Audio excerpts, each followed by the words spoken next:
இயேசுவே ஆண்டவர், இயேசுவே ஆண்டவர். ஹல்லேலூயா. கர்த்தர் நல்லவர், அவர் கிருபை என்றும் உள்ளது. ஆமென். இந்த கருமையான தேவனுடைய பிள்ளைகளே, நாங்கள் தொடர்ந்து அவருடைய வார்த்தைகளுக்கு நேராக கடந்து சென்று கர்த்தருடைய வசனத்தை கேட்டு நாங்கள் பலப்படும்படியாக ஆவியான தேவன் எங்களோடு என்ன பேசுகிறான்னு சொல்லி கவனமாய் கேட்டு எங்களை தேவ சித்தத்துக்கு நேராக ஒப்பு கொடுக்க வேண்டும். இன்றைக்கு தேசம் இக்கட்டான சூழ்நிலை போகும்போது ஜனங்கள் தேவ சத்தத்தை என்ன சொல்கிறான்னு சொல்லி கேட்க விரும்புகிறார்கள். இன்னைக்கு நிறைய தேவனுடைய வார்த்தைகளை பேசுகிற, போதிக்கிற, வார்த்தைகளை போடுகிற பல சத்தங்கள் தேசத்தில் இருக்கிறது.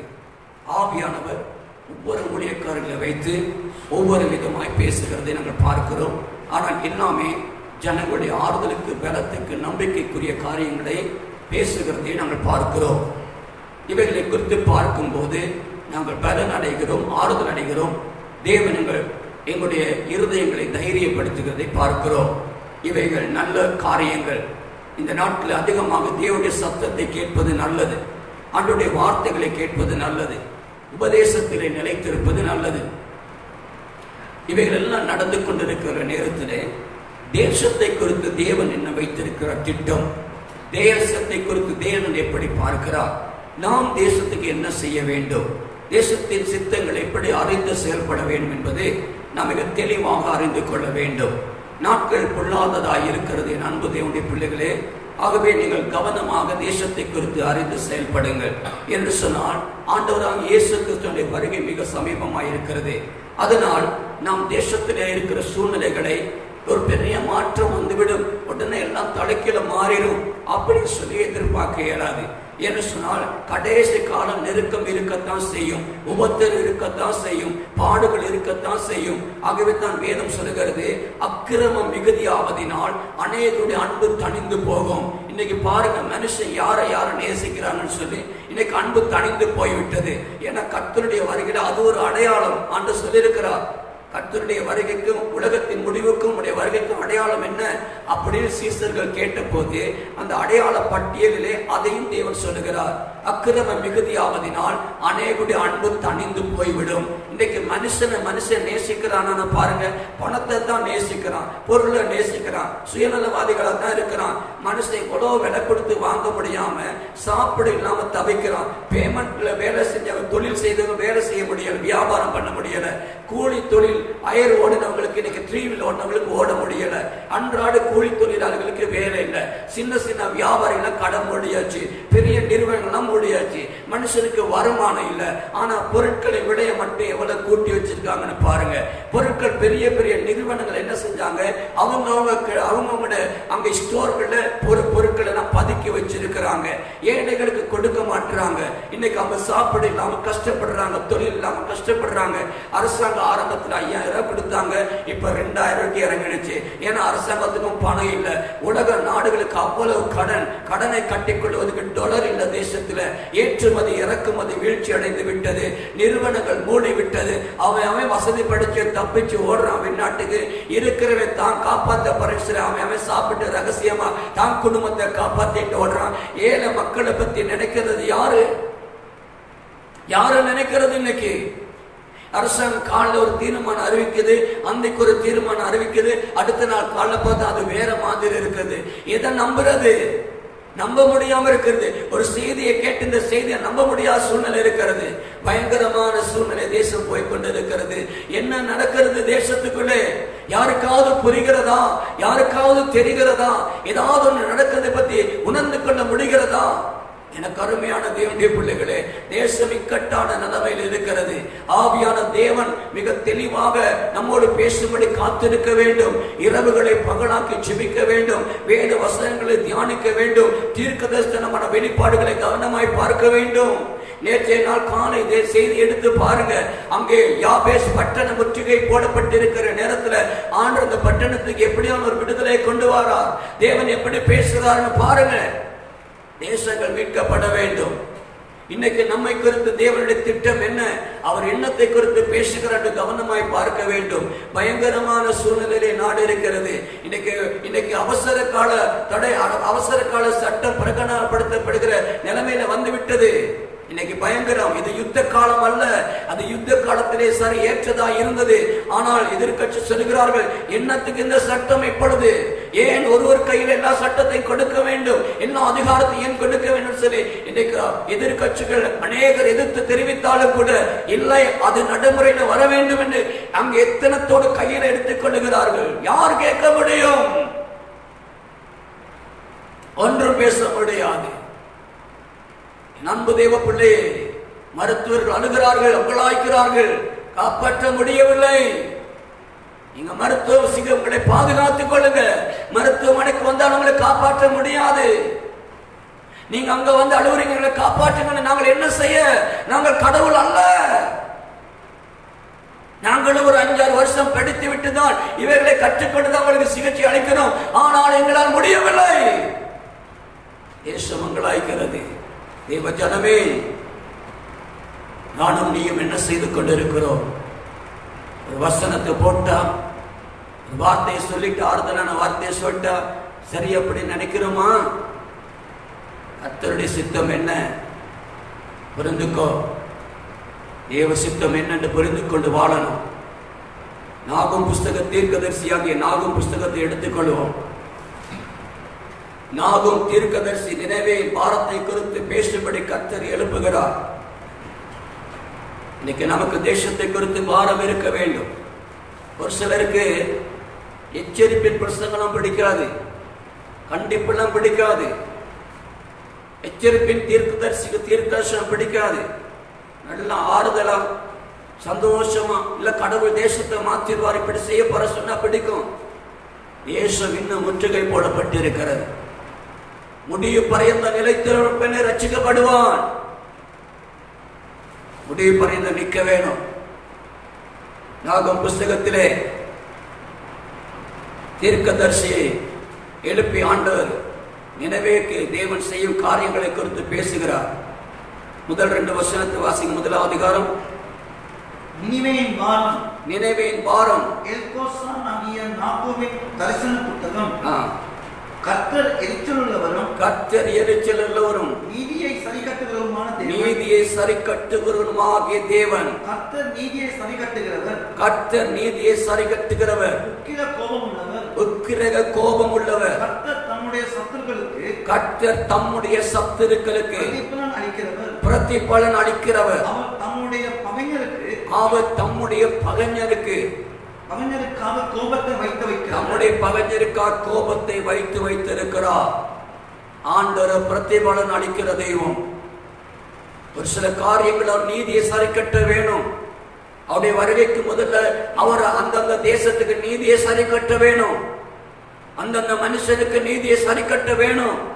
ஏன்னா அநேகருடைய ரத்தங்கள் கூப்பிட்டு இருக்கிறது ஆண்டவரை பார்த்து, ஆண்டவரே நீர் எங்களுக்கு நீதி செய்ய மாட்டீரா?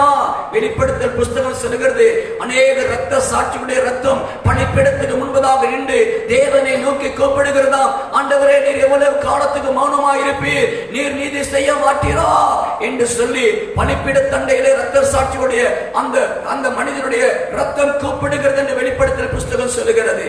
அப்போ தேவன் என்ன சொல்லுகிறாராம்? இன்னும் கொஞ்சம் காலம் இரு, உன்னோடு சேர்ந்து இன்னும் கொஞ்சம் பேர் ரத்த சாட்சிகளாய் மரிக்க வேண்டி இருக்கிறது, அப்பொழுது நான் தேசத்துக்கு நீதியை செய்வேன் என்று சொல்லி தேவன் அங்கே சொல்லுகிறதை குறித்து பார்க்க முடியும். என் அன்பு தேவனுடைய பிள்ளைகளே, இந்த கடைசி காலத்திலே நின்று கொண்டு இருக்கிறோம். நாம் ஜாக்கிரதையா இருக்க வேண்டும். ஒரு சில காரியங்களிலே தேவன் நீதியை செய்கிறவராய் இருக்கிறார். வெளிப்படுத்தல் புஸ்தகத்திலே 6ஆம் அதிகாரத்தை கொஞ்சம் எடுத்துக் கொள்ளுங்கள். 9வது 10வது வசனத்தை கொஞ்சம் வாசியுங்கள். அந்த வசனத்திலே சொல்லப்படுகிறவர்களை கேளுங்கள். அந்நாட்களில் மனுஷர் சாவை தேடி அதை காணாதிருப்பார்கள். வெளிப்படுத்தல் 6வது அதிகாரம் 9வது 10வது வசனம்.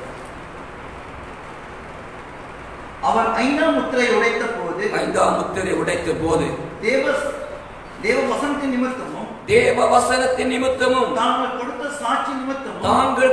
சாட்சி நிமித்தமும் கொல்லப்பட்டவருடைய ஆத்துமாக்களை பலிபீடத்தின் கீழே கண்டேன். அவர்கள் பரிசுத்தமும் சத்தியமுள்ள ஆண்டவரே, தேவரீர் பூமியின் மேல் குடியிருக்கிறவரிடத்தில் எங்கள் ரத்தத்தை குறித்து எதுவரைக்கும் நியாய தீர்ப்பு செய்யாமலும் பழிவாங்காமலும் இருப்பீர் என்று மகா சத்தமிட்டு கூப்பிட்டார்கள். சாதாரண காரியம் கிடையாது. ரத்தம் கூப்பிடுகிறது. இலங்கை தேசத்திலே சிந்தப்பட்ட ரத்தம் என் தேவனுடைய பலிபீடத்தண்டையில இருந்து அநேக பரிசுத்தவானுடைய ஆத்துமாக்கள் கூட கூப்பிடுகிறது. ஆண்டவரே, எதுவரைக்கும் நீர் பூமியிலே நியாயம் செய்யாமல் இருப்பீர் என்று தேவனை நோக்கி அந்த ரத்தங்கள் கூப்பிட்டுக் கொண்டிருக்கிறது. என் அன்பு தேவனுடைய பிள்ளைகளே, எங்கள் ரத்தத்தை குறித்து எதுவரைக்கும் நியாய தீர்ப்பு செய்யாமலும் பழி வாங்காமலும் இருப்பீர் என்று மகா சத்தமிட்டு கூப்பிட்டார்கள். இலங்கை தேசத்தை தேவன் கேட்காம இருப்பாரா? எவ்வளவு பரிசுத்தவான்கள் செத்து கொலை செய்யப்பட்டார்கள், எவ்வளவு நீதிமான்கள் செத்திருக்கிறார்கள், அநியாயமாய் மாண்டு போனவர்கள் எவ்வளவு பேர் இந்த பூமியில ரத்தம் சிந்திருக்கிறார்கள். இந்த ஆத்துமாக்கள் கூப்பிடாமல் இருக்குமோ? இந்த ரத்தம் பேசாமல் இருக்குமோ? அவர்கள் கேட்கிறார்கள், பூமி மேல் குடியிருக்கிற இடத்திலே எங்கள் ரத்தத்தை குறித்து எதுவரைக்கும் நியாயம் செய்யாமல் இருப்பீர் ஆண்டவரே. இப்ப இலங்கை தேசம் விட்டு பரிசுத்தமா? ஏப்பா, நியாயம் விசாரிப்பா. நான் நினைவே பட்டணத்தை குறித்து அங்கே தீர்க்கதரிசி நாகும் தீர்க்கதரிசி சொல்லுகிறார், கர்த்தர் எரிச்சலும் நீதியை சரி கட்டுவருமான தேவன். ஒரு சில காரியத்துக்கு காலம் வச்சிருப்பார் ஆண்டவர். இந்த காலத்துல இதை விசாரிக்கணும் சொல்லி இந்த காலத்துல விசாரிக்கிறதுக்கு தான் தேவன் இந்த ஆட்சியை கொண்டு வந்திருக்கிறார். இவர்கள் செய்த எல்லா காரியத்தையும் விசாரிக்கும்படியாக தேவன் கொண்டு வந்திருக்கிறான். யாருக்கு தெரியும்? ரத்தம் படிந்த கைகளிடத்திலே தேவன் அந்த ரத்தப்படிகளை குறித்து கணக்கு கேட்கும் நாட்கள் வருகிறது. கேப்பா, நீதியை சரி கட்டும் தேவன், கர்த்தர் நீதியை சரி கட்டுகிற உக்கிர கோபம் அல்லவர். கர்த்தர் தம்முடைய சத்துருக்களுக்கு பிரதிபலன் அளிக்கிறவர், தம்முடைய பகைஞனுக்காக கோபத்தை வைத்திருக்கிற தேவன் வைத்திருப்பா. அப்ப நாங்க எல்லாரும் அழிகிறதா அப்படின்னு கேட்கிறீங்களா? இல்ல, அப்படி அழிக்க மாட்டார் ஆண்டவர். அநீதி உள்ளவர் அல்ல, கிடையாது தேவன். தேவன் நீதி உள்ளவர். அதுக்கு அடுத்த வசனம் சொல்கிறது, கர்த்தர் நீடிய சாந்தமும் மிகுந்த வல்லமை உள்ளவர், அவர் ஆக்கினை இல்லாமல் தப்புவிக்க மாட்டார். ஒரு சில காரியங்களை நியாயம் தீர்க்காம தப்புவிக்க மாட்டார். நியாயம் தீர்த்து தான் தப்புவிக்கிறவர்களை தப்புவிப்பார். 7வது வசனத்தை வாசிங்க. கர்த்தர் நல்லவர், கர்த்தர் நல்லவர், இக்கட்டு நாளில் அரணான கோட்டை, தம்மை நம்புகிறவர்களை அறிந்திருக்கிறார். தேசத்துல யார் கடவுளை நம்புற மனுஷன், யார் உண்மையுள்ள அவருக்கு தெரியும். கர்த்தர் அவர்களுக்கு நல்லவர், அவர்கள் இக்கட்டு நாளில் அவர்களுக்கு அரணான கோட்டையாயிருப்பார். தேவனுக்கு அரணான கோட்டையாயிருப்பார். சங்கீத புஸ்தகம் 4வது அதிகாரம் சொல்லுகிறது. வேதம் மிக தெளிவாக ஒரு காரியத்தை நமக்கு கற்றுக் கொடுக்கிறது. வாசித்து பாருங்கள். சங்கீத புஸ்தகம் 4வது அதிகாரம் என்ன சொல்லுகிறது தெரியுமா? பக்தி உள்ளவனை அவர் அறிந்திருக்கிறார், தமக்கென்று தெரிந்து கொண்டார். வேதம் சொல்லுகிறது 3வது வசனம், 4வது அதிகாரம் 3வது வசனம், பக்தி உள்ளவனை கர்த்தர் தமக்கென்று தெரிந்து கொண்டார் என்று அறியுங்கள். நான் கர்த்தரை நோக்கி கூப்பிடுகையில் அவர் கேட்பார். ஆமென். அவர் கேட்பார். ஹல்லேலூயா, ஹல்லேலூயா. தேவன் எல்லாவற்றையும் அறிந்திருக்கிறார். ஆகவே அப்படிப்பட்டவர்களுக்கு கர்த்தர் நல்லவராயிருந்து இக்கட்டு நாளில் அரணான கோட்டையாய் தம்மை நம்புகிறவர்களை அறிந்திருக்கிறார் தேவன். ஆனால் நீதி செய்ய வேண்டிய காலத்திலே தேவன் தேசத்துக்கு நீதி செய்வார். அந்த ரத்தங்கள் கூப்பிட்டுக் கொண்டு இருக்கிறது. அதுக்கு ஒரு முடிவு வரும், முடிவு வரும். கர்த்தருடைய வருகைக்கு முன்பதாக பூமியில் அவர் செய்ய வேண்டிய வேலைகளை செய்து முடிப்பார். அதனால் தான் கடைசி காலம் கொடிய நாட்கள் வரும் என்று அறிவாயாக என்று சொல்லியிருக்கிறார். இதுவரைக்கும் சம்பவித்திராததும் இனிமேல் சம்பவிக்காததுமான கொடிய நாட்கள் வரும். அது நம்முடைய காலத்தில் நடக்கிறது தான் பயங்கரமாக இருக்கிறது. நாங்கள் இவர்களெல்லாம் அறிந்து கூட பயபக்தி இல்லாமல் இருக்கலாமா? ஆண்டவர் நல்லவர், கர்த்தர் நல்லவர், சாந்த குணமுள்ளவர் என்று சொல்லி பாவம் செய்யலாமா? அநீதியாய் வாழலாமா? அக்கிரமமாய் வாழலாமா? தெய்வ சித்தத்தை செய்யாமல் வாழலாமோ? நீ கலப்பையில கை வைத்து விட்டு பின்னிட்டு பார்த்தால் பரலோக ராஜ்யத்துக்கு சென்று விடலாம் நினைக்கிறாயோ? கலப்பையில கை வைத்து விட்டு பின்னிட்டு பார்க்கிற எவனும் தேவ ராஜ்யத்துக்கு தகுதியானவன் அல்ல, அவன் சபிக்கப்பட்டவன். ஊழியங்கிற பேர்ல வந்துட்டு இன்னைக்கு கர்த்தரை விட்டு ஓடி உனக்காக உனக்கு பேர் புகழ் அந்தஸ்தை கொண்டு வர உனக்கு நாமத்தை உயர்த்திக் கொள்ளும்படி இன்னைக்கு சபைகளை சிதைத்து உடைத்து பிரிவினை உண்டாக்கி சபைகளை விட்டு ஓடி சபைகளை விட்டு நீ குறை பேசி ஊழியனை குறை பேசி குற்றப்படுத்தி அவமானப்படுத்தி நிந்தித்து ஊழியர்களுக்கு தடை பண்ணி விட்டு பரலோக ராஜ்யம் போகலாம் நினைக்கிறாயோ? மனம் திரும்ப மனுஷனே.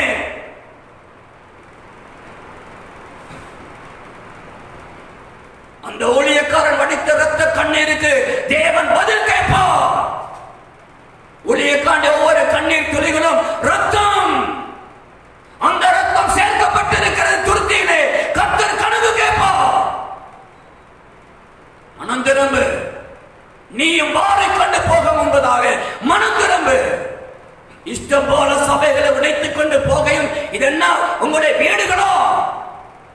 உன்னுடைய சொத்தா? இது என் சொத்தத்தான பிரிச்சுக்கிட்டு ஓடுவதற்கு இது இயேசு கிறிஸ்துவின் விலையேறப்பட்ட ரத்தத்தினால் சம்பாதித்த சபை. இதை உடைக்க எப்படி உனக்கு துணிவு வருகிறது?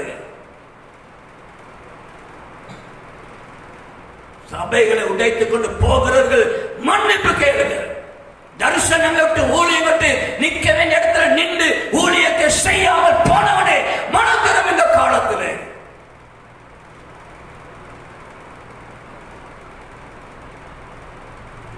சில ஊழியக்காரர்கள் சில பிடிக்காது. ஆகாப் ராஜாவுக்கு மிகாயா தீர்க்கதரிசியை பிடிக்காது. ஏன் தெரியுமா? அவன் செய்யறதெல்லாம் இவன் கண்டிப்பான். ஒரு சிலர் வந்துட்டு நீங்க வாசிச்சு பாருங்க. 4ஆம் புஸ்தகத்திலே 4ஆம் புஸ்தகத்தை திருப்பிக் கொள்ளுங்க. 2 4ஆம் புஸ்தகம் 18வது அதிகாரம் திருப்பிக் கொள்ளுங்க. யோசபாத் காலத்திலே யோசபாத் யூத தேசத்தை ஆண்டு கொண்டிருந்தான். இங்கே ஆகாப் என்கிறவன் இஸ்ரவேல் தேசத்தை ஆண்டு கொண்டிருக்கிறான். இப்படி இருக்கும்போது இந்த 2 ராஜ்யமும் ஒரே தேவனுடைய கட்டுப்பாட்டு, தேவனுடைய பிள்ளைகள் தான் எல்லாரும். இப்படி இருக்கும்போது இவர்களுக்கு விரோதமாக இந்த இஸ்ரவேல் ராஜாவுக்கு விரோதமாக அங்கே ஒரு சிலர் வந்து யுத்தம் பண்ணும்படியாக வருகிறார்கள். வரும்போது அவன் போய் என்ன செய்கிறான்? அந்த யூத ராஜாவாகிய யோசபாத்திரத்திலே உதவி கேட்கிறான். வாங்க, நீங்க என்னோட சேர்ந்து யுத்தத்துக்கு வாங்க அப்படி சொல்லி கூப்பிடும் போது சரின்னு சொல்லி அவன் போகிறான். அப்ப இந்த நேரத்திலே இந்த ஒரு சில தீர்க்கதரிசிகள் வந்து இந்த ராஜா ஆகாப் ராஜாவுக்கு சொல்றாங்க, நீங்க யுத்தம் பண்ண போங்க, உங்களுக்கு கர்த்தர் என்ன ஒப்பு கொடுப்பார் அப்படின்னு சொல்லி அங்கே 4வது 5வது வசனத்துல பார்க்க முடியும். அப்ப யோசபாத் ராஜா சொல்கிறார், இவங்களை விட இன்னும் யார் சரி கர்த்தரிடத்துல விசாரிக்கிறதுக்கு யாருமே இல்லையா அப்படின்னு கேட்ட போது அந்த யோசபாத் ராஜா 6வது வசனம் சொல்கிறார், பின்பு யோசபாத் நாம் விசாரித்து அறிகிறதுக்கு இவர்களை அல்லாமல் கர்த்தருடைய தீர்க்கதரிசி வேற யாராகிலும் இங்கே இல்லையா என்று கேட்டான். பாருங்க, ஆகாப் ராஜாவுன்னு ஒரு தீர்க்கதரிசி இருக்காங்க. ஆனா இந்த யோசபாத் புரிஞ்சுக்கிறாரு, இந்த தீர்க்கதரிசிகளை விட கர்த்தரிடத்தில் எவனாவது விசாரிக்கிறவன் இருக்கிறானோ அப்படின்னு சொல்லி கேட்கிறார். அப்படின்னா யோசபாத்துக்கு தெரியுது, இவன் எல்லாம் சால்ரா அடிக்கிறான், இவன் எல்லாம் இவனுக்கு ஏத்த மாதிரி தீர்க்கதரிசி சொல்றான், இவன் எல்லாம் ஆகாப்புக்கு ஏத்த மாதிரி பிடிச்சு வச்சிருக்கான், அவனுக்கு ஏத்த மாதிரி ஆள் இருக்கான்னு சொல்லி தெரிஞ்சது. அந்த நேரத்தில் இவன் இப்படி கேட்ட போது அங்கே இருக்கிறவர்கள் அப்பொழுது இஸ்ரவேலின் ராஜாவாகிய ராஜா யோசபாத்தை நோக்கி, கர்த்தரிடத்தில் விசாரித்து அறிகிறதற்கு இம்மாலாவின் குமாரனாகிய மிகாயா என்னும் மற்றொருவன் இருக்கிறான். கர்த்தரிடத்தில் சரியா அறிஞ்சு பேசுற ஒரு தேவ மனுஷன் இருக்கிறான், அவன் பேர் மிகாயா. ஹல்லேலூயா. அவனே சாட்சி கொடுக்கிறான். அப்படின்னா ஏன் ஆகாப் இவன்ட்ட கேட்கல? ஏன்னா அவன் சொல்றான் பாருங்க, மிகாயா என்னும் ஒருவன் இருக்கிறான், ஆனாலும் நான் அவனை பகைக்கிறேன். ராஜா சொல்ற, நான் பகைக்கிறவன. ஏன் பகைக்கிறேன்னா அவன் என்னை குறித்து நன்மையானது அல்ல தீமையாகவே எப்போதும் தீர்க்கதரிசனம் சொல்லுவான் என்றான். அதற்கு யோசபாத், ராஜாவே அப்படி அல்ல, அப்படி சொல்ல வேண்டாம். அப்ப அந்த ராஜாவுக்கு பிடிக்காது. அவன் செய்யற தவற கண்டிக்கும் போது இந்த மிகாயா தீர்க்கதரிசியை பிடிக்காது. அவன் எனக்கு விருதமாக தான் தீர்க்கதரிசி சொல்லுவான். நிறைய பேருக்கு இப்படி பேசினா பிடிக்காது. ஒரு சில எச்சரிக்கிற ஊழியக்கான பிடிக்காது, கண்டிக்கிற ஊழியக்கான பிடிக்காது, பாவத்தை உணர்த்துகிற ஊழியக்கான பிடிக்காது. அப்படியாப்பட்ட ஊழியக்கான விட்டுட்டு ஓடுவாங்க. ஓடி போயிட்டு அவன் அங்கங்க நிற்பான். அப்ப அங்க வெளியில போயிட்டு நிற்கும் போது என்ன செய்வான்? அப்படியான ஊழியக்கான பகைச்சு மத்தவங்கிட்ட கெட்டதையே சொல்லுவான். அதுதான் யோசபாஸ் கிட்ட சொல்றான், இவன் வந்துட்டு நல்லது சொல்ல மாட்டான், என்கிட்ட கெட்டதே தான் சொல்லுவான் சொல்லி மத்தவங்கிட்டையும் இவன் மனசுல ஏற்றுக்கொள்ளாதவனை ஏற்றுக்கொள்ள விடாதபடிக்கு தடுக்கிற ஒரு ஆவி. அப்படி இருக்காங்க நிறைய பேரு. இப்படியான பேசினா ஒரு சிலருக்கு பிடிக்காது. ஏன்னா அவனுக்கு என்னைய பிடிக்காதனால, இந்த மிகாயா தீர்க்கதரிசியை பிடிக்காதனால கர்த்தர் பேசினா கூட அதை ஏற்றுக்கொள்ள மாட்டான். இதாக அது மாதிரிதான் எங்களை பிடிக்காதவனுக்கு நாங்க சொல்ற இந்த செய்தி தீர்க்கதரிசனம் பிடிக்காது. அவன் குறை பேசுவான், குற்றப்படுத்துவான், அதை சொல்லுவான், இதை சொல்லுவான். நீ சொல்றத சொல்லு. அங்கே நேற்றைய தினத்திலே பார்த்தோம், அங்கே சவுல் என்கிற ராஜாவை பத்தி வேதனைப்படுத்தி துக்கப்படுத்தி பரியாசம் பண்ற நேரம் அவன் செவிட மாறி போயிட்டான். அது மாதிரி கர்த்தர் சொல்றத சொல்லியாச்சு. நீ என்ன பேசினாலும் சரி, ஏன் காது கேட்காது, ஓ சந்ததுக்கு கேட்காது. இல்ல நிறைய பேருக்கு பிடிக்காது. தேசமே எல்லாம் சேர்ந்து அவங்க எல்லாம் என்ன செஞ்சிட்டாங்கன்னா, ராஜாவுக்கு ஏற்ற மாதிரி தீர்க்கதரிசி சொல்லிட்டாங்க. நாட்டுல நல்லது நடக்கும், ராஜா நீங்க யுத்தம் பண்ணுங்க, எல்லாத்தையும் ஜெயிச்சிருவீங்க, எல்லாம் உங்களுக்கு கிடைச்சிடும். இப்ப அப்படித்தான் நிறைய பேரு இந்த நாட்டுல நடக்கிற சரியா புரிஞ்சுக்கோ, ஏவ சித்தத்தை அறிந்து செயல்படு. கர்த்தர் இன்னைக்கு மாற்றுவார், நாளைக்கு மாற்றுவார். இல்ல கர்த்தருடைய ஒரு சில காரியங்கள் நிறைவேறுகிறது, நீதியை நிறைவேற்றி கொண்டிருக்கிறார்.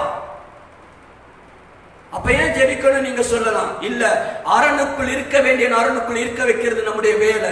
காவலாளி தேசம் துன்மார்க்கனை அழிப்பேன் என்று கர்த்தர் சொல்லும் போது அந்த துன்மார்க்கனுக்கு நீ எச்சரித்து அவன் ஆத்துமா மீட்டுக்கொள்ள வேண்டுமானால் நீ மீட்டுக்கொண்டால் அந்த ரத்த பலி அவன் கேட்க மாட்டேன் இருக்கிறார். அப்ப நாங்க திறப்பில் இந்த ஆத்துமாக்களுக்காக ஜெபிக்கணும். அன்றரை இவனும் அழிஞ்சிடக்கூடாது. மனம் திரும்பிட்டானா துன்மார்க்கன் மனம் திரும்பினா பரலோகம் சந்தோஷப்படும். அப்ப மிகாயா கூப்பிட்டு தீர்க்கதரிசி அங்க யோசுவா சொல்றாரு. அப்பொழுது இஸ்ரவேலின் ராஜா பிரதானிகளில் ஒருவனை கூப்பிட்டு, இம்மாலாவின் குமாரனாகிய மிகாவை சீக்கிரமாய் அழைத்துக் கொண்டு வா அப்படின்னு தீர்க்கதரிசி அழைத்துக் கொண்டு வரும்போது, ஏற்கனவே தீர்க்கதரிசன சொன்ன அந்த தீர்க்கதரிசிக்கு அங்க உட்கார்ந்து இருக்காங்க. எல்லாம் என்ன செய்யறாங்க, இவன் வாயை திறந்து தீர்க்கதரிசனம் சொல்ல முதல்ல 11ஆம் வசனத்துல சொல்றாங்க, சகல தீர்க்கதரிசிகளும் அதற்கு இசைவாக தீர்க்கதரிசனம் சொல்லி கிளையாத்தில் உள்ள ராமோத்திற்கு போகும், உமக்கு வாய்க்கும், கர்த்தர் அதை ராஜாவின் கையில் ஒப்புக் கொடுப்பார் என்றார்கள். மிகாவை அழைக்க போன ஆள் அவனோட பேசி, இதோ தீர்க்கதரிசிகள் வார்த்தைகள் ஏகமாய் ராஜாவுக்கு நன்மையாய் இருக்கிறது, உம்முடைய வார்த்தையையும் அவர்களில் ஒருவருடைய வார்த்தையை போல இருக்கும்படி நன்மையாக சொல்லும் என்றான். எப்படி படிப்பிக்கிறான்? எல்லாம் ராஜாவுக்கு ஏத்த மாதிரி பேசிருக்கான், நீ அதுக்கு ஏத்த மாதிரி பேசு அப்படிங்கிறான். அப்ப பாருங்க, தீர்க்கதரிசியே பொய் சொல்றான். அவனு சொல்றான், இப்படி பேசின எல்லாம் ஒரே மாதிரி இருந்துரும், ராஜாவுக்கு கொடுத்துரு, ராஜா எல்லாம் கிடைச்சிரும். ஆனா மிகாயா என்ன சொல்றான் தெரியுமா? அந்த ஆகாப் ராஜாவுக்கு தெரிஞ்சிருச்சு, இவன் எப்ப எனக்கு விரோதமா தான் பேசுவான் அப்படின்னு. மிகாயா எப்பொழுது விரோதம் பேசுறவன் கிடையாது. கர்த்தருடைய வசனத்தை, சத்தியத்தை சத்தியத்தின்படி, தீர்க்க தரிசனத்தை தீர்க்க தரிசனத்தின்படி, தேவனுடைய வெளிப்பாடை படி பேசுகிறவன். அப்படி ஒருத்தர் நான் தேசத்துக்கு வேணும். எல்லாத்தையும் மாதிரி தடவிக்கிட்டு போறவன் கடத்திக்க கூடாது. எல்லாம் சொன்னாலும் அது தவறுனா தவறாய் சொல்லுகிறவன். ஆமென், ஹalleluya. அப்ப இந்த தீர்க்கதரிசி மிகாயா வந்து என்ன சொல்லிட்டு எல்லாம் சொல்லி கொடுக்குறான் தானே, அப்படி சொல்லிட்டு அவனு சொல்றான். சரி, அவங்களுக்கு ஏத்த மாதிரி ஒருத்தர் சொல்லிட்டு அவன் வந்துட்டு பேசாம நிக்கிறான். சொல்றாரு, என் தேவன் சொல்லுவதையே சொல்வேன், என் கர்த்தருடைய ஜீவனை கொண்டு சொல்லுகிறேன். அவன் ராஜாவிடத்தில் வந்து ராஜா அவனை பார்த்து, மிகாயாவே, நாங்கள் கிளையாத்தில் ராமோத்தில் யுத்தம் பண்ண போகலாகாதா என்று கேட்டான். அதற்கு அவன், போங்கள், உங்களுக்கு வாய்க்கும், உங்கள் கையில் ஒப்பு கொடுப்பார் என்றான். ஆமென் சொல்லிட்டான். இப்ப அவனுக்கு ஏத்த மாதிரி சொல்லிட்டான். போக வேணாம்னு சொல்ல, நீ யுத்தத்துக்கு போறேன்னு போ, ஒப்பு கொடுப்பார் போ அப்படின்ட்டு. இந்த வார்த்தை வந்துட்டு ஆவியானவர் கூடாத வெளிப்படலைங்கிறது யோசபாத்துக்கு தெரியும். யோசபாத் ஒரு நல்ல ஆவிக்குரிய ராஜா. அடுத்த வசனத்துல கேட்கிறார் யோசபாத் 15வது வசனத்துல, ராஜா அவனை பார்த்து, நீ கர்த்தருடைய நாமத்தினால் உண்மை அல்லாமல் வேறொன்றை என்னிடத்தில் சொல்லாதபடிக்கு நான் எத்தனை தரம் உன்னை ஆணையிட வேண்டும் என்று சொன்னான். இப்ப ராஜாவுக்கு தெரிஞ்சு இவனுங்க வற்புறுத்தி தான் இவர் இந்த மாதிரி சொல்றாரு. ஆனா அது உண்மை கிடையாது, அவர் மனசுல அது வரல, உள்ளத்துல ஏதோ ஒண்ணு வச்சுக்கிட்டு சொல்றாரு அப்படின்னு தெரிஞ்சோன்னு யோசபாத் கேட்டார், உண்மையை சொல்லுப்பா அப்படின்ட்டு. உண்மையை சொல்றாரு. 16வது வசனத்தில் வாசி. அப்பொழுது அவன் இஸ்ரவேல் எல்லாரும் மேய்ப்பனில்லாத ஆடுகளைப் போல, இஸ்ரவேல் எல்லாரும் மேய்ப்பனில்லாத ஆடுகள் போல மலைகளில் சிதறப்பட்டதை கண்டேன். மலைகளிலே சிதறப்பட்டதை கண்டேன். ஆண்டவர் எனக்கு காண்பிக்கிறார்.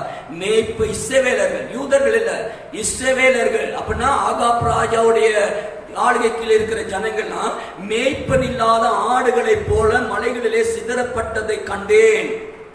அப்பொழுது கர்த்தர் இவர்களுக்கு எஜமான் இல்லை.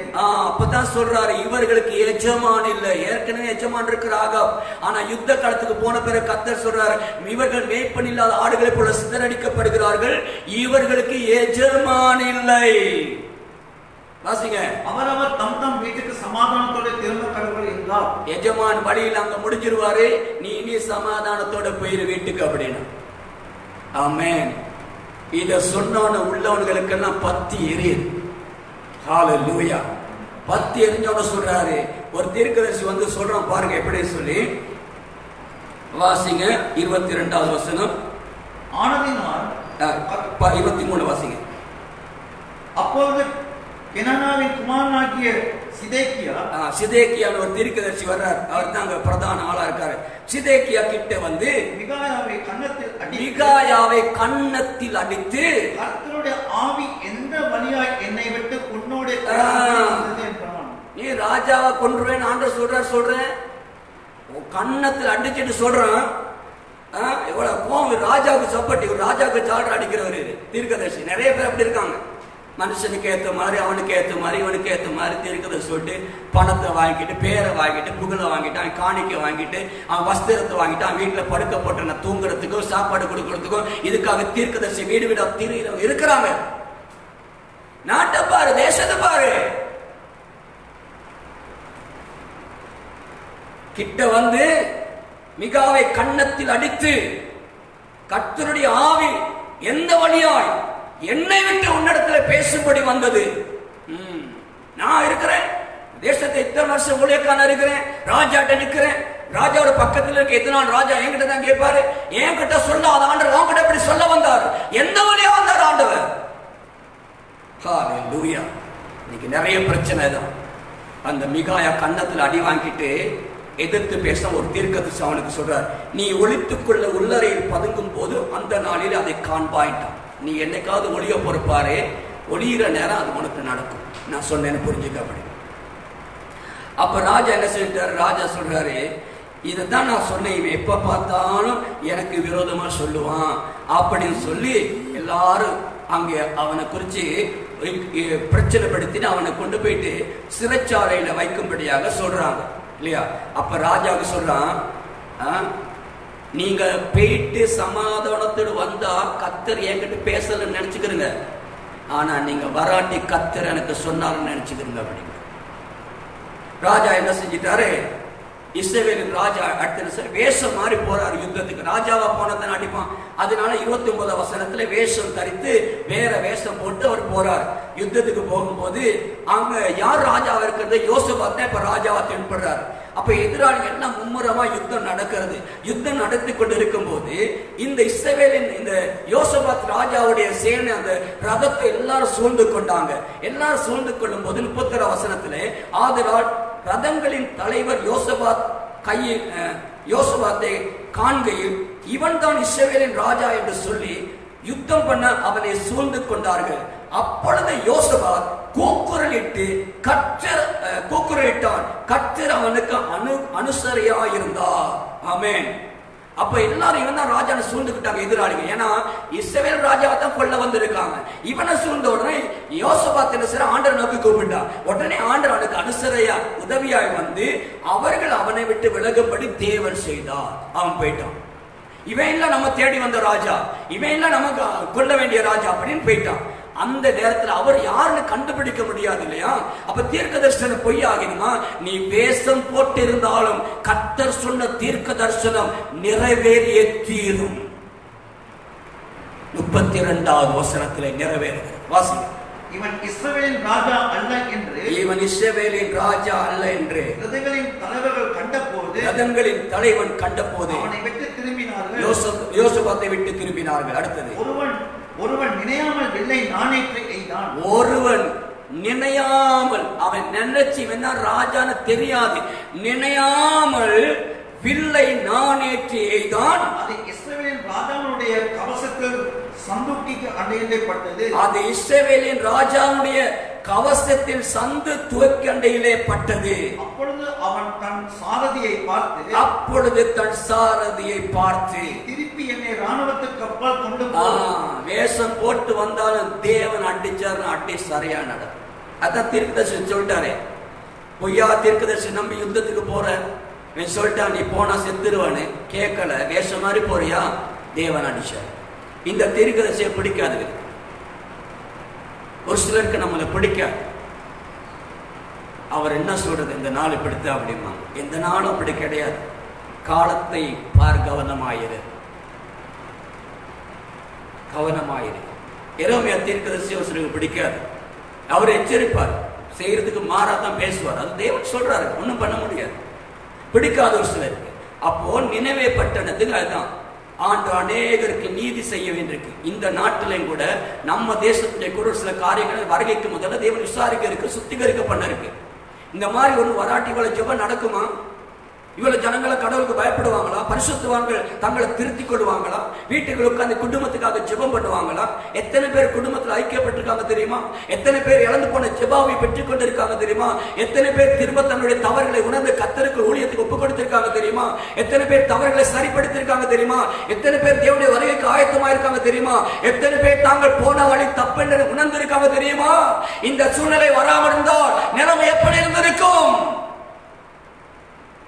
நெருக்கத்திலே தேவன் கிருபை செய்கிறார், அவருக்கு தெரியும். அதனால் அநேக இரத்த பலிகள் தேவனை கூப்பிடுகிறது. பூமி நீதிமானுடைய இரத்தம் கூப்பிடுகிறது, பரிசுத்தவானுடைய இரத்தம் கூப்பிடுகிறது, இளைஞர்கள் கூப்பிட்டுக் கொண்டிருக்கிறது. தேவன் மௌனமாயிருப்பாரோ? விசாரிப்பார். வருகைக்கு முன் விசாரிக்க வேண்டிய விசாரித்து தான் முடிப்பார். ஆமென், ஹல்லேலூயா. ஆனாலும் கர்த்தர் சொல்கிறார், 7வது வசனம் நாகும் 1:7 சொல்கிறார், கர்த்தர் நல்லவர், இக்கட்டு நாளில் அரணான கோட்டை, தம்மை நம்புகிறவர்களை அறிந்திருக்கிறார். ஆமென். அவர் உனக்கு நல்லவராயிருப்பார். இக்கட்டு நாளில் உனக்கு அரணான கோட்டையாயிருப்பார். நீ பயப்படாது. நீ கர்த்தருடைய சித்தத்துக்குள் இருந்தா உனக்கு அவர் கோட்டையாயிருப்பார், அரணாயிருப்பார். உன்னை தப்புவிப்பார். உன் குடும்பம் காக்கப்படும். ஆபத்துகள் வராமல் காப்பார், உயிர் சேதம் வராமல் காப்பார், மரணம் வராமல் காப்பார், பஞ்சத்தில் அடிப்படாமல் காப்பார். உன்னை தப்புவிப்பார் தேவன். ஆமென். அதுக்குதான் நம்ம என்ன செய்யணும் அப்படின்னா, 2வது அதிகாரம் முதல் 2 வசனத்தை மட்டும் வாசிங்க. அதை வாசிட்டு நான் ஜெபிப்போம். சிதறடிக்கிறவன் முகத்துக்கு முன்பதாக வருகிறான். உன் முகத்துக்கு முன்பதாக வருகிறான். அரனை காத்துக்கொள். தேவன் உனக்கு போட்டு வச்சிருக்க அரணை நீ பாதுகாப்பாயிரு. அரணுக்குள் அடங்கியிரு. நம்பிக்கையுடைய சிறைகிறே அரணுக்குள் திரும்புங்கள். இரட்டிப்பான நன்மையை தருவேன், இன்றைக்கே தருவேன். நீ அரணுக்குள் திரும்பி. அரணை விட்டு வெளியே நின்றா, கர்த்தரை விட்டு வெளியே நின்றா நீ சீக்கிரமா உள்ள வந்துரு. சரியா? சிதறடிக்கிறவன் உன் முகத்துக்கு முன்பாக வருகிறான். அரணை காத்துக்கொள். வழியை காவல் பண்ணு. வர்ற வழியை நீ காவல் பண்ணு. உன் வழியெல்லாம் காவல் பண்ணிக்கோ. உன் வாழ்க்கையின் வழிகளை காவல் பண்ணு. உனக்கு முடியாட்டி யோபு போல கத்துட்டு ஒப்பு கொடுத்துரு. அவர் வேடி அடைப்பார். பிசாசு உள்ள நுழையாம எல்லா வழிகளையும் வேடி அடைச்சிருப்பார். வழியை காவல் பண்ணு. அதையை கெட்டியாய் கட்டிக்கொள். ரட்சிப்பு என்னும் கச்சையை, சத்தியம் என்னும் கச்சை, அறையை கெட்டியாய் கட்டிக்கொள். வார்த்தை இறுக பிடிச்சுக்கோ, வசனத்துல நில்லு. உன் பலனை மிகவும் ஸ்திரப்படுத்து. பரிசுத்த ஆவியின் அபிஷேகத்தை, அந்த பலனை மிகவும் ஸ்திரப்படுத்தி இந்த காலத்திலே உன் அபிஷேகத்தை குறித்து யோசித்து பார். நீ பெற்றுக்கொண்ட அபிஷேகம், கர்த்தரோடு இருக்கிற உறவு, அந்த பிரசன்னம், அந்த வல்லமை, அந்த தொடுதல், அந்த உணர்த்துதல், அந்த உந்துதல் இன்னைக்கு எங்க? ஆதியிலே கொண்டிருந்த அன்புக்குள்ளே திரும்ப. தேவன் நித்தம் உன்னை நடக்கும்படி ஒப்புக்கொடு. பரிசுத்த ஆவியுடைய வழிநடத்துக்குள் வந்து விடுங்கள். வார்த்தையினாலும் பரிசுத்த ஆவியின் வல்லமையினாலும் பலப்படுங்க. அப்படி இருந்தீங்கன்னா அடுத்த வசனத்துல கர்த்தர் இப்படி சொல்றார், வாசிங்க. வெறுமையாக்குகிறவர்கள் அவர்களை வெறுமையாக்கி, வெறுமையாக்குகிறவர்கள் யாரை வேணாலும் வெறுமையாக்கி, அவர்களுடைய திராட்சை கொடிகளை கெடுத்து போட்டாலும், அவர்களுடைய தேசத்தில் திராட்சை செடிகளை கெடுத்து போட்டாலும், கர்த்தர் யாக்கோபின் மகிமையை திரும்பி வர பண்ணுவது போல், கர்த்தர் யாக்கோபின் மகிமையை திரும்பி வர பண்ணுவது போல் இஸ்ரவேலின் மகிமையும் திரும்பி வர பண்ணுவார். இஸ்ரவேலின் மகிமையும் திரும்பி வர பண்ணுவார். ஆமென். உனக்கு திரும்ப மகிமையை வர பண்ணுவார். நீ எதை இழந்தியோ, எதுல சோர்ந்து போயிருக்க, எதை விட்டுட்டியோ அதெல்லாம் திரும்பி வர பண்ணுவார் தேவன். தேசம் பல வெறுமையாக்கப்படும். தேசத்தின் ஆசீர்வாதமான காரியங்கள் இல்லாமல் போகும், குறைந்து போகும், அடிக்கப்பட்டு சிதைக்கப்பட்டு வெறுமையாக்கப்படலாம். ஆனால் கர்த்தர் சொல்லுகிறார், யாக்கோபின் மகிமையை திரும்பி வர பண்ணுவதை போல இஸ்ரவேலின் மகிமையை கர்த்தர் திரும்பி வர பண்ணுவார். உனக்கு திரும்ப ஆசீர்வாதம் வரும், திரும்ப ஊழியம் வரும், திரும்ப அபிஷேகம் வரும், திரும்ப வல்லமை வரங்களை கொடுப்பா, திரும்ப தேவனுக்காக எழும்ப பண்ணுவா. தேவனுடைய மகிமை உனக்குள் காணப்படும். கர்த்தர் வெளிப்படுவார்.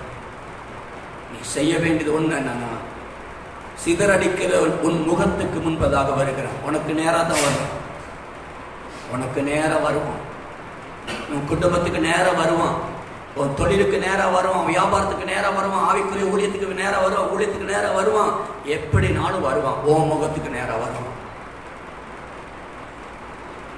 அரணை காத்துக்கொள். தேவன் எனக்கு கொடுத்த பாதுகாப்பை காத்துக்கொள். அதான் இக்கட்டு நாளில் அரணான கோட்டை. அவரை நம்புகிறவர்களுக்கு அவர் அரணான கோட்டை. அவருடைய நம்பிக்கை விட்டு வெளியே போயிடாது, விசுவாசத்தை விட்டு தடுமாறிடாதீங்க, பரிசுத்தத்தை விட்டு வெளியே போயிடாங்க, சத்தியத்தின்படி வாடுறதை விட்டு வெளியே போயிடாதீங்க. அந்த இஸ்ரவேலின் ராஜாவுக்கு அவனுக்கு ஏத்த மாதிரி தீர்க்கதரிசனம் சொன்னாங்க இல்லையா, அவன் எல்லாம் ஒளிஞ்சி கடையெல்லாம் ஓடிட்டான் கடைசியா. அது மாதிரி சும்மா கடவுளுடைய ஊழியத்தை தரிசனங்களை விட்டுட்டு ஓடிட்டு இப்ப இல்லாத பொல்லாததெல்லாம் பேசிக்கிட்டு நிக்க வேண்டிய இடத்துல வைராக்கியமா நின்று ஊழியத்தை செய்யாம ரத்தம் சிந்தாத பிறகு பட்டயத்தை அடக்கி கொண்டு இருக்கிறாங்க பாருங்க. ஒன்னும் சரி வர பயன்படுத்து பட்டயத்தை. இன்னைக்கு நிறைய பேருக்கு ஏன் பிடிக்காது தெரியுமா? ஒரு சிலரை அவங்களுக்கு ஏத்த மாதிரி நாங்க நடக்காட்டி பிடிக்காது. ஒரு சில ஊழியங்கள் அவங்களுக்கு ஏத்த மாதிரி வசனம் பேசிட்டு பிடிக்காது. கண்டித்து உணர்த்தப்படும்படியாக ஆவியானவர் இறங்கி இருக்கிறார். கடைசி காலத்திலே பாவத்தை குறித்தும் நீதியை குறித்தும் நியாய தீர்ப்பை குறித்தும் உலகத்துக்கு கண்டித்து உணர்த்துகிற ஆவியானவர். ஆமென். போதக சிக்ஷிய ஜீவ வழி. சிக்ஷித்து போதிக்கிற இடத்துல நில்லுங்க. பரியாசக்காரனை கடிந்து கொள்ளாதன்னு கர்த்தர் சொல்லி இருக்கிறார். ஏன்னா அவன் அதையும் பரியாசம் பண்ணிட்டு போயிடுவான். ஆனா ஞானியை கடிந்து கொள், அவன் புத்தி அடைவான் சொல்லப்படுகிறார். ஞானம் உள்ளவர்கள், தேவ அறிவுள்ளவர்கள், ஆவியான நடத்தப்படுகிறவர் புரிந்து கொள்வார்கள். அரணை காத்துக்கொள், உன்னுடைய பரிசுத்தத்தை காத்துக்கொள், தேவன் கொடுத்த அபிஷேகத்தை காத்துக்கொள், தேவனுக்குள் வைராக்கியமாயிரு, வழியை காவல் பண்ணு. வழியை பாரு. நீ நடக்கிற வழி ஒவ்வொரு நாள் ஆராய்ச்சி பார்க்கணும். உன் குடும்பத்தை வழி நடத்துற விதத்தை பாரு, ஊழியத்தை பாரு, உன் ஆவிக்குரிய வாழ்க்கை ஒவ்வொரு வழியை ஆராய்ந்து பாரு. நம்மை நாமே நிதானித்து அறிந்தால் நியாயம் தீர்க்கப்படும். எங்கேயாவது பிசாசு வர்றதுக்கு வாசல் திறந்திருக்கா, சின்ன ஓட்டைகள் இருக்கா பாரு, அடைச்சிரு. அறையை கெட்டியாய் கட்டிக்கொள். வார்த்தைப்படி வாடுறதுக்கு ஒப்புக்கொடு. உன் பலனை மிகவும் ஸ்திரப்படுத்த அபிஷேகத்தை காத்துக்கொள். தேவன் பெரிய காரியம் செய்வார். மாலை நேரத்தில் கூட ஒரு மணித்தால முழங்கால் ஜெபம், ஒரு அபிஷேகமான ஜெபமாக தேவன் கொஞ்சம் திருப்பி கொண்டு போக விரும்புகிறார். நேற்றைய தினத்திலே நான் விசுவாசிக்கிறவர்கள் அநேகரை தேவன் பலப்படுத்தி இருக்கிறார். அநேகருடைய தேவ பிரசனத்தை உணர்ந்தீர்கள். இன்றைக்கு கர்த்தர் திரும்பவும் எங்கள் ஒவ்வொரு உற்சாகப்படுத்துகிறார், பலப்படுத்த விரும்புகிறார். எங்கள் பலனை ஸ்திரப்படுத்திக் கொள்ள வேண்டும். உனக்குண்டான ஆவியின் வரங்களை அனமுட்டி எழுப்பிவிடு. திரும்ப வந்துடு அரணுக்குள்ளே. நீ ஓடி இருந்தா, தரிசனத்துக்கு ஓடி இருந்தா, ஊழியத்தை விட்டு ஓடி இருந்தா வந்துரு, ஊழியத்துக்குள்ள வா. பின்வாங்கி போனவனை வானம் திரும்பி வந்துரு. குறை பேசி குற்றம் படுத்திக்கிட்டே இருக்கிற ஊழியங்களை நிப்பாட்டு. அதெல்லாம் நிப்பாட்டு, தேவனுடைய காரியம் அல்ல. மனம் திரும்புவோம், ஒப்பு கொடுப்போம், எங்களை தாழ்த்துவோமா, எல்லாரும் கண்களை மூடி ஜெபிப்போம். ஹல்லேலூயா. நிறைய இருக்கிறது, ஆனால் இதோடு நான் நிறுத்திக் கொள்கிறேன். நிறைய காரியங்கள் போதும் என்று சொல்லி உள்ளத்திலே உணர்த்தப்படுகிறேன். மிகுதியான நேரங்களை, மிகுதியான காலங்களில் தேவன் பேசுவார் சத்தியத்தை. இந்த காலங்களை கவனமாக உபதேசத்தை கேளுங்க. நிறைய பேருக்கு ஷேர் பண்ணுங்க, நிறைய பேரை கலந்துக்க சொல்லுங்க. நிறைய பேர் மாலை ஜெபம் 1 மணித்தியால ஜெபம் கலந்துக்க சொல்லுங்க. நிறைய பேர் சுகமாயிட்டு இருக்கிறாங்க. நிறைய பேர் ஆவிக்குரிய வாழ்க்கையில மாற்றம் நடந்துகிட்டு இருக்கு. அது எங்களால் வந்தது அல்ல, உன்னதத்தின் தேவனால் வந்தது. நீங்க உங்க குடும்பங்களை ஒப்பு கொடுத்து குடும்பத்தில சேர்த்து வச்சு ஜெபம் பண்ணுங்க. வீடுகளை பிள்ளைகளை வச்சு ஜெபம் பண்ணுங்க. பரிசுத்த ஆவியின் வல்லமையினால் நிரப்பப்படுவாங்க. அக்கினி அபிஷேகம் ஊற்றப்பட்டு கொண்டிருக்கிற காலம் ஒரு திரும்ப கட்டப்படுகிறது. ஆகவே சேனையாய் எழும்பி நிற்க வாருங்கள், சேர்ந்து நாங்கள் ஜெபிக்க போகிறோம். அதனால எல்லாத்துக்கும் அறிமுகப்படுத்துங்க. அன்றைக்கு ஜெபத்துக்கு இருக்க சொல்லுங்க, ஷேர் பண்ணுங்க, நிறைய பேருக்கு சொல்லுங்க. பேஸ்புக்ல பார்க்க முடியும், யூடியூப்ல இப்ப பார்க்க முடியும். இன்னைக்கு உள்ளது நாளை காலையில் உங்களுக்கு பார்க்க முடியும். ஒவ்வொரு நாள் செய்தி வருகிறது, ஒவ்வொரு நாள் ஜெபங்கள் வருகிறது, அதுலயும் பாருங்க. நிறைய பேருக்கு சொல்லுங்க. இன்னைக்கு முடிந்த அளவு நாங்கள் தேவனுடைய காரியங்களை தேவ ஜனங்களுக்கு கொண்டு போய் சேர்ப்பதற்கு முற்பட்டு கொண்டு இருக்கிறோம். பெரிய வசதியில் ஒரு சின்ன கேமரா வச்சுதான், போனை வச்சுக்கிட்டு தான் செய்யறோம். எங்களை பெரிய பெரிய கேமராலாம் கிடையாது, பெரிய வசதியெல்லாம் கிடையாது. ஆனா என் தேவன் கொடுத்திருக்கிற காரியத்தை கொஞ்சத்திலேயே உண்மையாயிருந்து செய்யும்படியாக நாங்கள் செய்கிறோம். கர்த்தர் ஒரு நாள் எங்களுக்கு விசாலத்திலே கொண்டு வந்து நிறுத்துவார், எங்கள் தேவைகளை சந்திப்பார். இருக்கிற கொஞ்சத்திலே உண்மையாக இருப்போம், ஆண்டவர்களை நிறைவாய் ஒரு நாள் ஆசீர்வதிப்பார். அல்லேலூயா. அந்த நம்பிக்கை உண்டு. அதனால் தான் செய்வோம். கர்த்தருக்காக தேவ சித்தத்தை தேசத்திலே வெளிப்படுத்தி பேசுவோம். உலகத்துக்கு ஒத்த வேஷம் தரிக்க வேணாம், தேவ பக்தியின் வேஷம் தரிக்கிற விட்டு விலகினே. அப்படிப்பட்டோட சேர்ந்து கொண்டு போகிற காலம் அல்ல. மிகாயாவை போல கர்த்தருக்காய் வைராக்கியமாய் ராஜாக்களை ஆனாலும் எதிர்த்து பேசுகிற தேவ சத்தியத்தை அறிவிக்கிற மனிதர்களாய் மாறணும். தேசத்தில் என்ன நடக்குதுன்னு பேசணும்.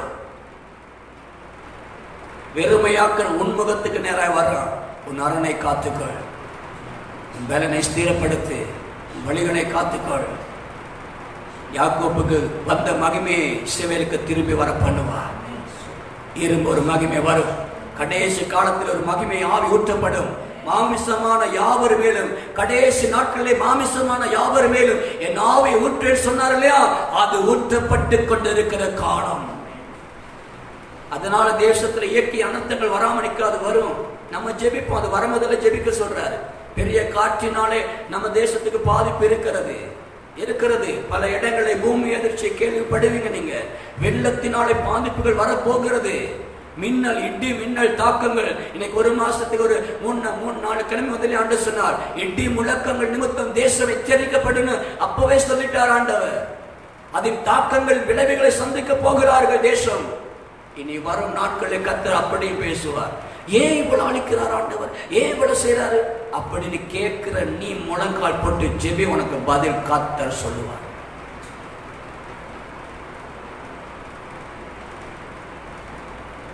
எச்சரிப்பை தேவன் கொடுக்க சொல்றார். உனக்கு பதில் வேணா முழங்கால் போடு, கர்த்தர் உனக்கு பதிலை சொல்லுவார். அதை செய்யாம கேள்வி கேட்டுக்கிட்டு இருந்தீங்கன்னா அது நடக்கிறத பார்க்கறதுக்கு நீ இருக்க மாட்ட.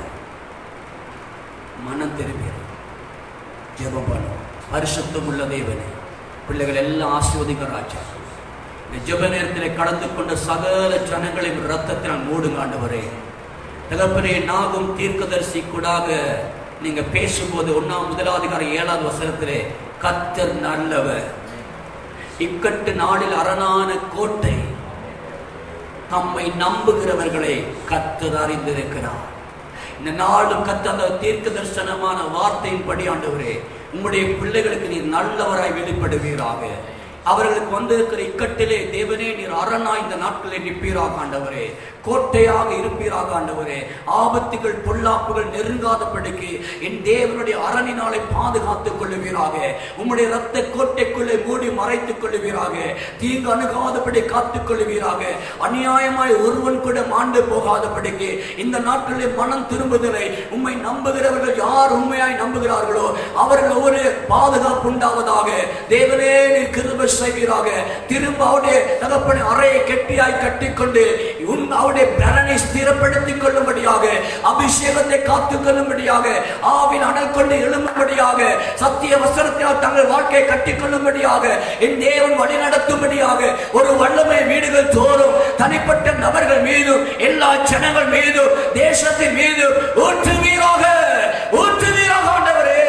இப்பொழுது யாரெல்லாம் பலவீனத்தோடு வியாதியோடு வருத்தத்தோடு நோய்களோடு தகப்பனை ஆவிக்குரிய வாழ்க்கையில் போராட்டத்தோடு பலவீனத்தோடு இருக்கிறார்களோ இயேசு கிறிஸ்துவின் நாமத்தினால் சகல பலவீனங்களும் தொடப்படுவதாக.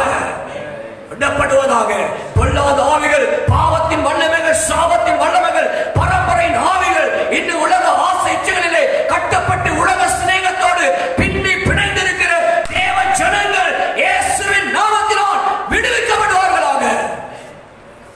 விடுவிக்கப்படுவார்களாக. உம்முடைய சிநேகத்தை நாடுவார்களாக, உம்முடைய அன்பை நாடுவார்களாக, உம்முடைய பிரசன்னத்தை நாடுவார்களாக. உம்முடைய மகிமையை சேவலுக்கு திரும்ப தர வேண்டும் சொன்னீரே, அந்த மகிமை வெளிப்படுவதாக. வீடுகள் தோறும் தனிப்பட்ட நபர்கள் மீதும் குடும்பங்கள் மீதும் உம்முடைய மகிமை திரும்ப வெளிப்படுவதாக. அபிஷேகம் அப்பா, இந்த நாட்களில் உமக்காக பிரயாசப்பட, உமக்காக செயல்பட, உமக்காக வைராக்கியமாய் தன் உள்ளத்திலே உணர்த்தப்படுகிற பேசப்படுகிற காரியங்களை ஊழியத்துக்காக செய்யும்படியாக முன்வர ஜனங்களை எழுப்புவீராக. தகப்பனே, இந்த ஊழியத்தை இன்னும் விரிவுபடுத்தும்படியாக நீர் வைத்திருக்க திட்டங்களை உலகம் முழுவதும் கொண்டு போக அதுக்கு தேவையான ஊடகங்களை தாரும் ஆண்டவரே, அதுக்கு தேவையான வசதிகளை தாரும் ஆண்டவரே, அதுக்கு தேவையான காரியங்களை சந்திப்பீராக, அதுக்கு தேவையான காரியங்களை செய்வதற்குரிய மனிதர்களை எழுப்புவீராக ஆண்டவரே, எழுப்புவீராக. அதுக்கு தேவையான நல்ல கேமராக்கள் தேவை. கர்த்தர் அதுக்குரிய மனிதர்களை எழுப்புவீராக. தேவன் சந்திப்பீராக. உலகம் முழுவதும் இந்த சத்தியம் கொண்டு போகப்படுவதாக. தகப்பனே, கிருபை செய்ய தகப்பனே. ஜனங்கள் அழியக்கூடாது. சேனைகளாய் தேசத்தில் ஒரு ஊழியத்தை கட்டி எழுப்ப, ஒரு ஜெப கோபுரத்தை கட்டி எழுப்ப, இயேசுதான் தெய்வம் என்று சொல்லி எல்லா நாவுகள் அறிக்கை பண்ணவும், எல்லா முழங்கால்கள் முடங்கவுமாக தகப்பனை எலியா கட்டின பலிபீடத்தை போல கட்டி கர்த்தருடைய அக்கினி அதிலே இறங்கட்டும். தேசத்திலே கர்த்தர் தெய்வம் என்று நிரூபிக்கப்படுகிற பலிபீடம் எழுப்புவதாக. எல்லா முழங்கால்கள் முடங்குவதாக, எல்லா நாவுகள் அறிக்கை பண்ணுவதாக. கர்த்தரே தெய்வம், கர்த்தரே தெய்வம் என்று சொல்வதாக. இந்த பலிபீடங்கள் செப்பனிடப்படட்டும் அப்பா. கிருபை செய்யும், ஆசீர்வதியும். தேசத்தில் எழுப்புதலை தர வேண்டும். ஜனங்கள் காக்கப்பட வேண்டும். பிள்ளைகளை ஆசீர்வதிக்க வேண்டும். இந்த ஜெபத்தில் கலந்து கொண்ட அத்தனை பேர்களையும் ஆசீர்வதியும். ஒருவர் கூட வீணாய் அடையக்கூடாது. ஒருவர் கூட மாண்டு மடிந்து போகக்கூடாது. இயேசுவின் நாமத்தினால் எல்லாரும் ரத்தத்தால் மூடிக்கொள்வீராக. தொடர்ந்து ஆசீர்வதித்து பலப்படுத்தும். கலந்து கொண்ட அத்தனை பேருடைய வாழ்க்கையிலும் அற்புதங்கள் அடையாளங்கள் செய்து நீர் அவர்களோடு இருக்கிறதை உறுதிப்படுத்தும்படியாக எங்களை தாழ்த்தி இயேசுவின் நாமத்தினால் ஜெபிக்கிறோம் ஜீவனுள்ள நல்ல பிதாவே, ஆமென். என் ஆத்துமாவே கர்த்தரை ஸ்தோத்திரி, என் முழுதுமே அவர் பரிசுத்த நாமத்தை ஸ்தோத்திரி. என் ஆத்துமாவே கர்த்தரை ஸ்தோத்திரி, அவர் செய்த சகல உபகாரங்களை மறவாதே. ஆமென். மாலை நேரத்தில் கூட ஒரு மணித்தால் ஜெபம் நடைபெறும். கட்டாயம் கலந்து கொள்ளுங்கள். தேவன் நிச்சயமாய் உங்களோடு கூட பேசுவார், அற்புதங்களை செய்வார். நீங்க ஒரு காரியத்தை நோக்கமா வாங்க. தேவன் என்னை நிரப்பணும், என்னை அபிஷேகிக்கணும், என்னோட பேசணும் அப்படிங்கிறதுக்காக வாங்க. தேவன் சூழ்நிலைகளை மாற்றி உங்கள் வீட்டுக்குள் அவருடைய வல்லமையை விளங்க பண்ணுவார். உன்னை அபிஷேகத்தால் நிரப்புவார். ஆமென். கர்த்தர் உங்களை ஆசீர்வதிப்பார்.